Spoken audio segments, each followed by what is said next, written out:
નમસ્કાર દર્શક મિત્રો, લોકશાહી શાસન વ્યવસ્થામાં પ્રજાના પ્રતિનિધિ તરીકે ચૂંટાઈને આવેલા ધારાસભ્યશ્રીઓ વિધાનસભા ગૃહમાં લોક પ્રશ્નોને વાચા આપે છે અને આ રીતે રાજ્યના વિકાસ માટે નીતિ ઘડાય છે, નિર્ણયો લેવાય છે અને પ્રજાના પ્રશ્નોનું સુખદ નિરાકરણ પણ આવે છે। દર્શક મિત્રો, 15મી ગુજરાત વિધાનસભાના છઠ્ઠા સત્રનો આજથી પ્રારંભ થયો છે। વિધાનસભા ગૃહમાં આજના દિવસે હાથ ધરાયેલી કાર્યવાહીના સંકલિત અંશો લઈને અમે ઉપસ્થિત થયા છીએ લોકશાહીના ધબકારા કાર્યક્રમમાં। તો આવો નિહાળીએ લોકશાહીના ધબકારા।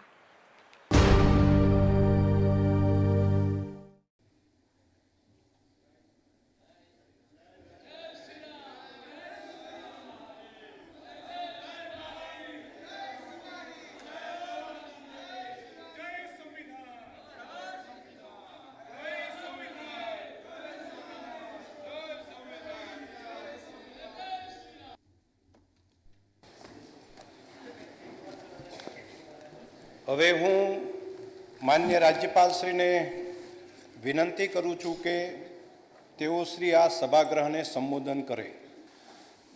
ઓમ આસતો મા સદગમય તમસો મા જ્યોતિર્ગમય मृत्युर्मा अमृतम गमय। ओम शांति।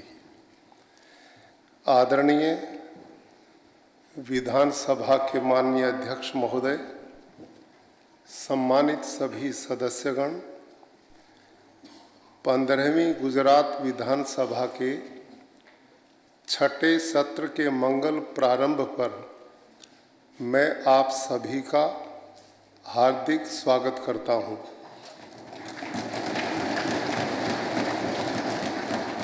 मुझे इस बात की प्रसन्नता है और गर्व भी है कि राष्ट्रपिता महात्मा गांधी जी और अखंड भारत के निर्माता सरदार वल्लभ भाई पटेल की पावन भूमि गुजरात राज्य की विधानसभा को संबोधित करने का शुभ अवसर प्राप्त हुआ है। इस विधानसभा सदन में नागरिकों के लिए कई ऐतिहासिक और कल्याणकारी कानून बनाए गए हैं। गुजरात के लोगों की सुख सुविधाओं में निरंतर वृद्धि करने तथा नागरिकों को स्वास्थ्य, शिक्षा, पेयजल, बिजली, सड़क जैसी आवश्यक सुविधाएं सुलभ कराने के लिए अनेक निर्णय लिए गए हैं। गुजरात शब्द सुनते ही हमारे मानस पर विकास का नक्शा उभर आता है।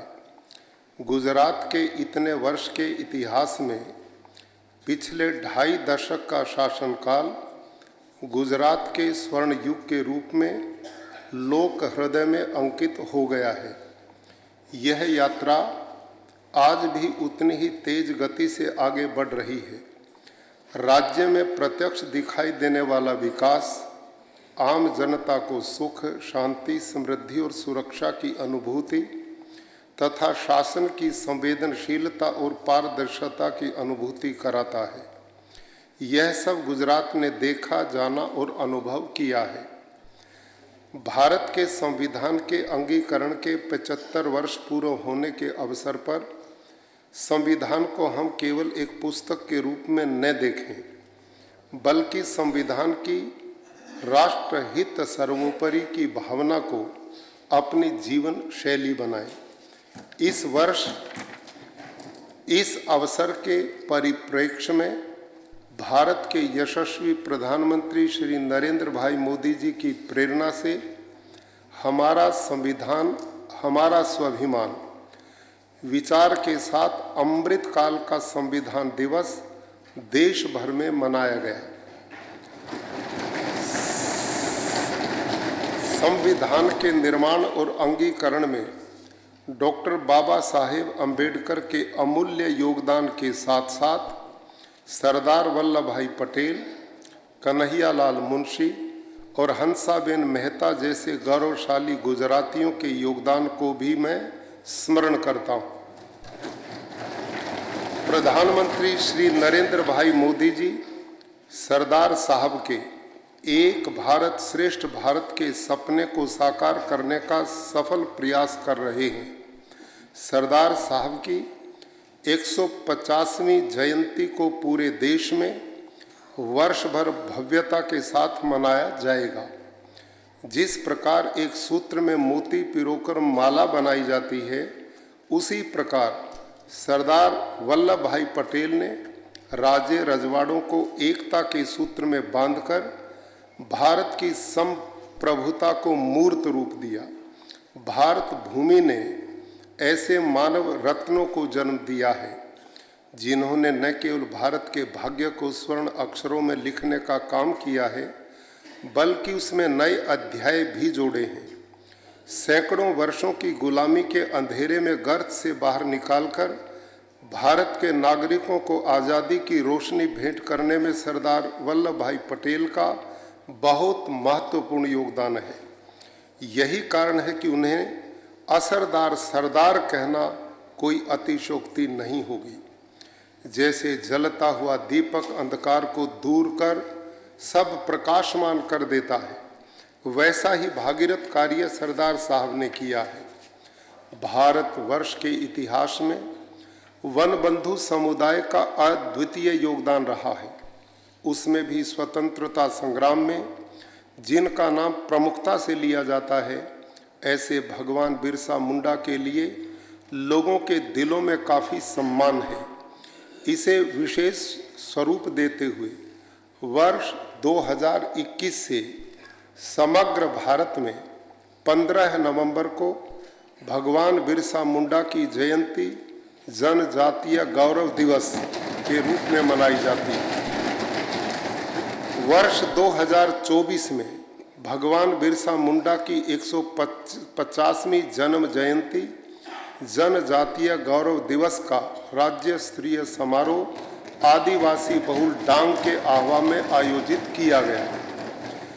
सरकार या शासन के केंद्र में जनहित होना चाहिए।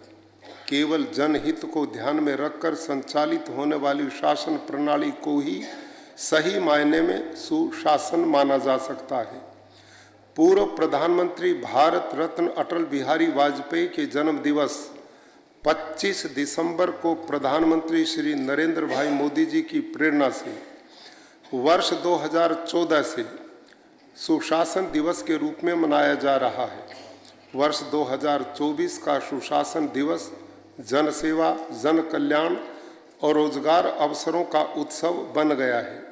सुशासन दिवस पर जन कल्याणकारी योजनाओं और जन उपयोगी सुविधाओं में प्रौद्योगिकी के व्यापक उपयोग की सुगंध फैलाते जनहित लक्ष्य निर्णय लिए गए हैं, जिसमें गुजरात को टेक्नोलॉजी ड्रिवन गवर्नेंस और सामाजिक आर्थिक विकास में अग्रसर रखने के लिए विजन के साथ आर्टिफिशियल इंटेलिजेंस टास्क फोर्स का गठन किया गया है।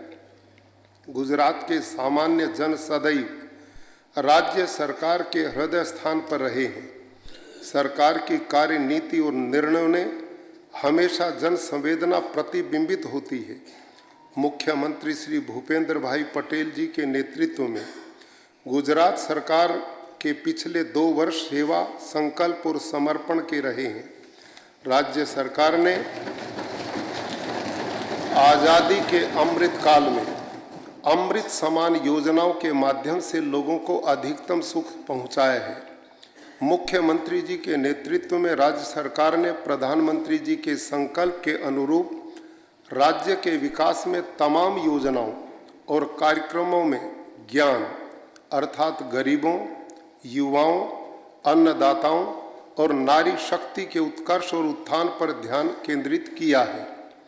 सरल सक्रिय नीतियां, व्यापार में आसानी, पूंजी निवेशकों के लिए अनुकूल वातावरण, सुगठित औद्योगिक इंफ्रास्ट्रक्चर और उच्च जीवन स्तर जैसे परिबलों के कारण गुजरात आज देश और दुनिया के निवेशकों के लिए पहली पसंद बन गया है। नीति संचालित एवं विशिष्ट नीतियां वाले राज्य के रूप में गुजरात देश विदेश के उद्योगपतियों के लिए निवेश का सर्वोत्तम विकल्प बन गया है। इसके पीछे गुजरात सरकार के औद्योगिक विकास को बढ़ावा देने वाले वाइब्रेंट गुजरात समिट जैसे कार्यक्रमों की श्रृंखला का महत्वपूर्ण योगदान है। पिछले 2 दशकों में औद्योगिक विकास सहित प्रत्येक क्षेत्र में हुई प्रगति के कारण गुजरात का नाम विश्व स्तर पर गूंज रहा है। गुजरात ने पिछले 3 वर्षों में ही 12 जितनी पॉलिसियों को अमल में लाकर पॉलिसी ड्रिवन स्टेट के रूप में अपनी छवि मजबूत की है। राज्य के औद्योगिक प्रगति में मील के पत्थर के समान धोलेरा प्रथम ग्रीनफील्ड स्मार्ट सिटी बनने के लिए तैयार है। राज्य सरकार ने सेमीकंडक्टर और इलेक्ट्रॉनिक्स विनिर्माण के लिए धोलेरा में प्लग एंड प्ले सुविधा विकसित की है।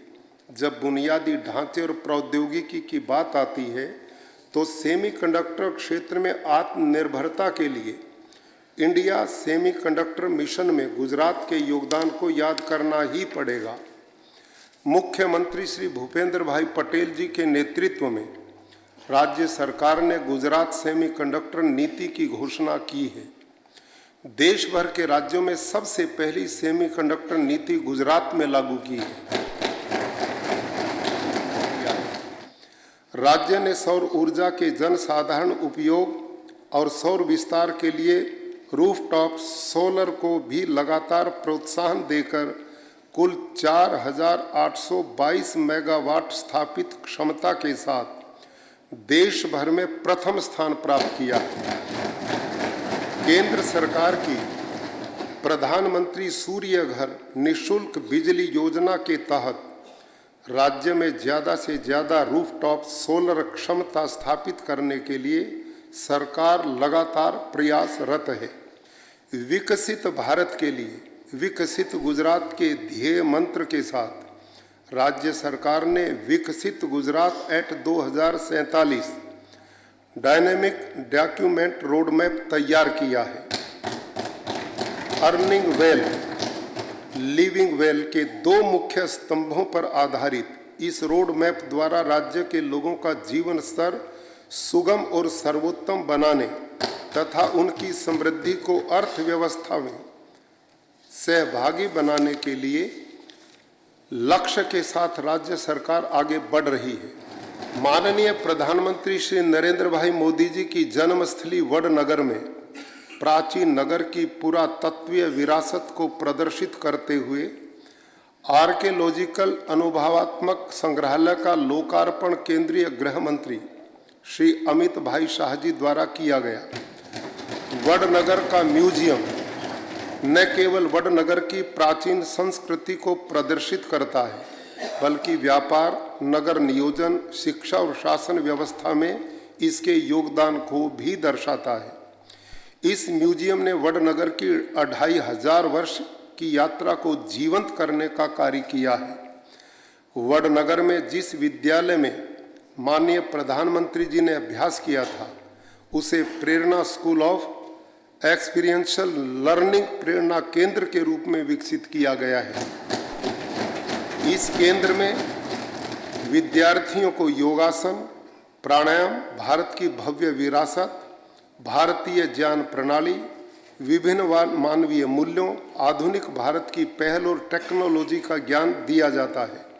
अब तक भारत के 430 जिलों से विद्यार्थियों और शिक्षकों सहित कुल 1290 प्रतिभागियों को प्रेरित किया जा चुका है।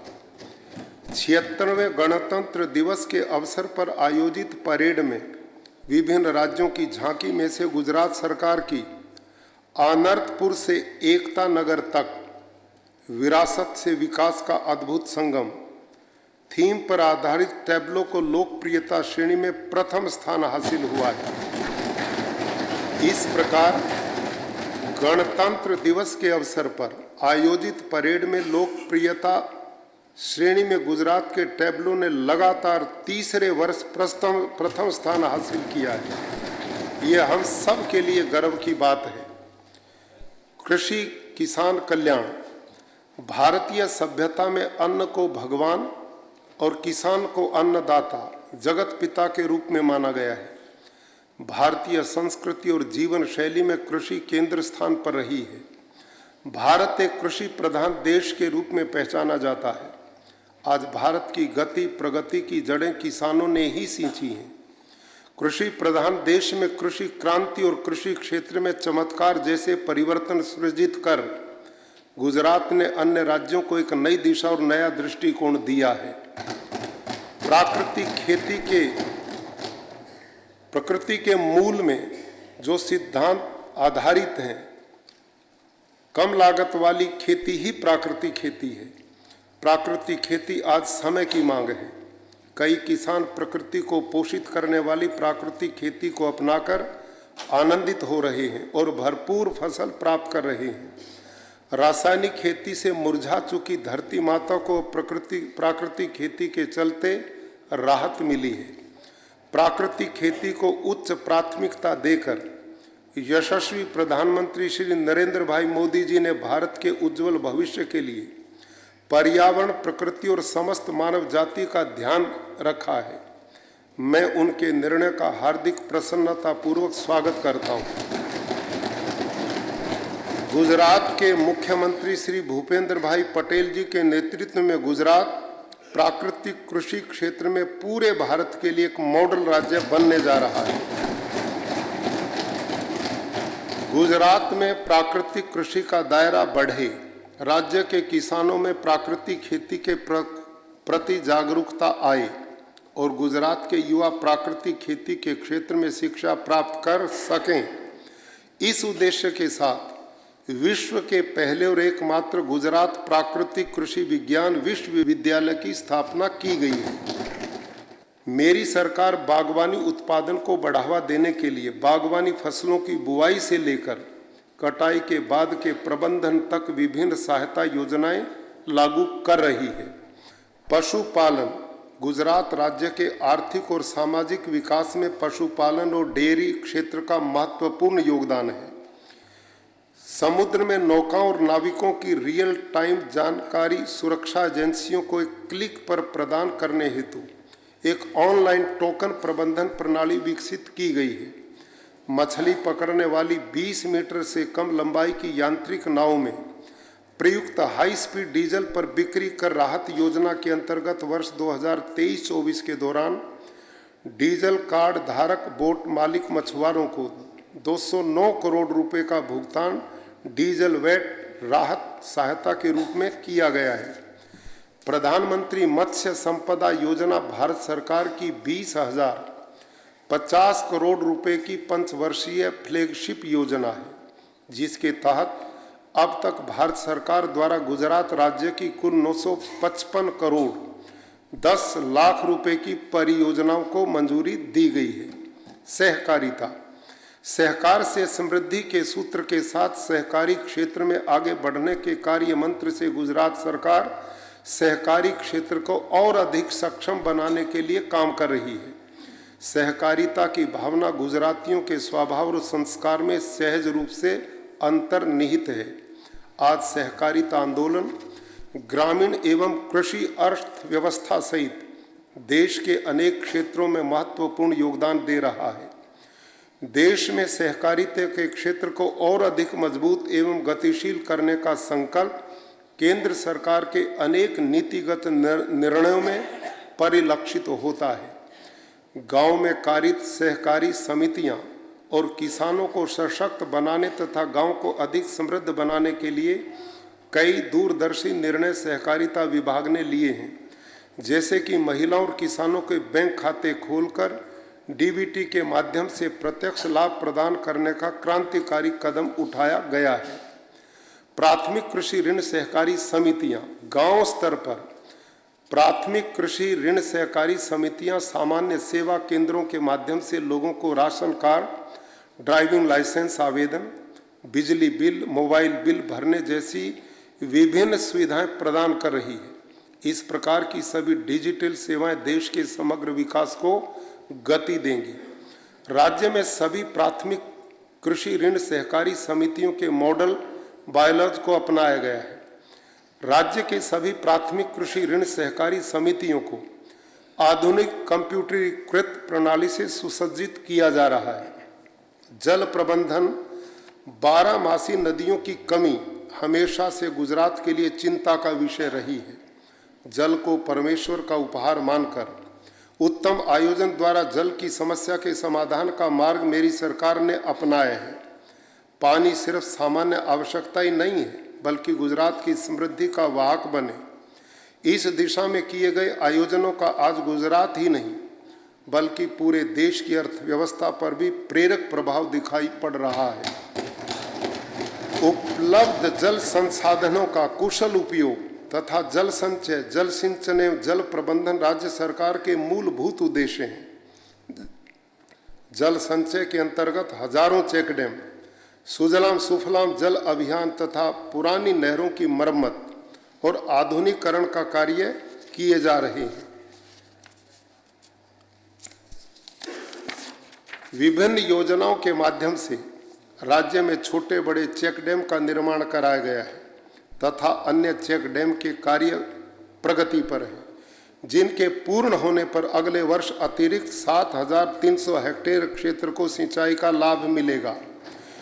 दिसंबर 2024 तक राज्य के जल संसाधन विभाग के कुल 94,846 चेक डैम एवं राज्य के अन्य विभागों के 92,557 चेक डैम मिलाकर 1,87,403 से ज़्यादा चेक डैमों से करीब 4,55,280 हेक्टेयर क्षेत्र को प्रत्यक्ष एवं अप्रत्यक्ष सिंचाई का लाभ मिल रहा है।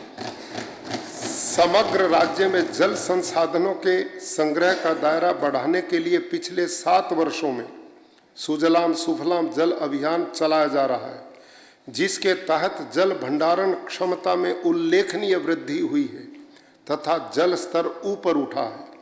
सुजलाम सुफलाम परियोजना के माध्यम से नर्मदा मुख्य नहर आधारित पूर्ण हुई 13 पाइपलाइनों द्वारा पानी पंप कर के उत्तर गुजरात के 8 जिलों की 32 तहसीलों के 521 गांव के 952 तालाबों को पाइपलाइनों के माध्यम से जोड़कर पूरक सिंचाई के लिए और भूगर्भ जल पुनर्भरण के लिए नर्मदा के पानी से भरा जा रहा है।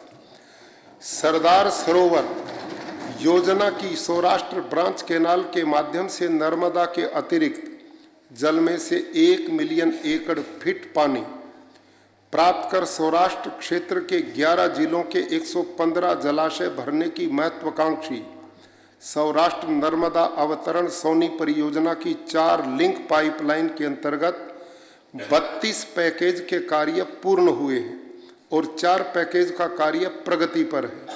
कार्य पूर्ण होने पर मुख्य पाइपलाइन के दोनों तरफ 3 किलोमीटर सीमा में तालाबों को जोड़ा जाएगा। आदिवासी क्षेत्रों में जहां सुदूर पहाड़ी क्षेत्रों में पानी पहुंचाना कठिन था, वहां उद्वहन सिंचाई योजनाओं का सफलतापूर्वक आयोजन अमलीकरण किया जा रहा है। कड़ाना जलाशय पर आधारित कड़ाना जाहोद उद्वहन पाइपलाइन परियोजना का 226 करोड़ के खर्च से विस्तृतीकरण किया गया है। इससे दाहोद जिले के संजेली, सिंगवड़, धानपुर, देवगढ़, बारिया जैसी तहसीलों में सिंचाई से वंचित 4,500 हेक्टेयर भूमि को सिंचाई का लाभ मिलेगा।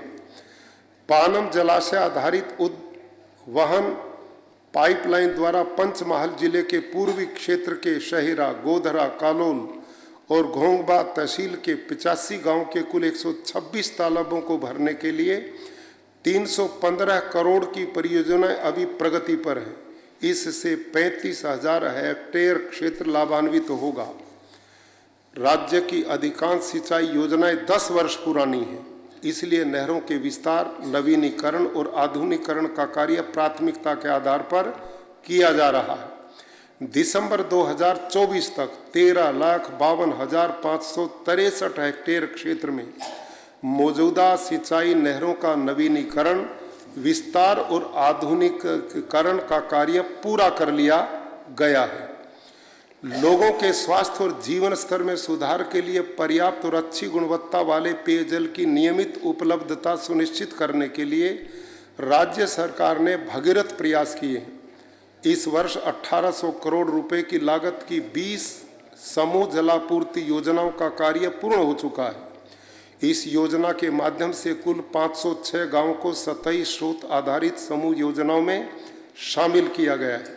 इस प्रकार अब तक राज्य सरकार कुल 15,675 गांव और 251 शहरों में पेयजल सुविधा उपलब्ध कराने में सफल रही है। सरदार सरोवर नर्मदा बांध एवं अन्य सतही स्रोतों पर आधारित राज्यव्यापी जलापूर्ति ग्रिड के अंतर्गत कुल 3,250 किलोमीटर लंबी पाइपलाइन बिछाई गई है। राजकोट, बोटाद, पोरबंदर और अमरेली जिले की 644 करोड़ रुपए की नावड़ा से चावड़ बल्क पाइपलाइन के कार्य इस वर्ष पूर्ण किए गए हैं, जिसके माध्यम से इन क्षेत्रों के लिए प्रतिदिन 500 MLD दैनिक जल भंडारण उपलब्ध हुआ है। गुजरात सरकार द्वारा चालू वर्ष में 1950 करोड़ रुपए की लागत की 16 परियोजनाओं का लोकार्पण और 450 करोड़ की लागत वाली 5 परियोजनाओं का शिलान्यास किया गया है। ग्रामीण क्षेत्रों में 19,599 मिनी पाइपलाइन योजनाओं और 2,80,871 हैंडपंप लगाकर सुदूर क्षेत्र में बसे व्यक्ति तक पेयजल उपलब्ध करवाया गया है। जलापूर्ति विभाग की सेवाओं को और अधिक सुदृढ़ बनाने तथा संबंधित शिकायतों के समाधान के लिए शिकायत निवारण प्रणाली लागू की गई है। इसमें टोल फ्री हेल्पलाइन नंबर 1916 तथा मुख्य कार्यालय में 24 घंटे संचालित नियंत्रण कक्ष प्रारंभ किया गया है। शेष को पढ़ा मान लिया जाए। मैं सभी विपक्ष के बंधुओं का बहुत आभार प्रकट करता हूं और आप सभी का भी कि आपने इन विचारों के लिए बड़ा शांति का दान दिया। सबका बहुत बहुत धन्यवाद। तो दर्शक मित्रों, फरी મળીએ ત્યાં સુધી રજા આપશો। નમસ્કાર।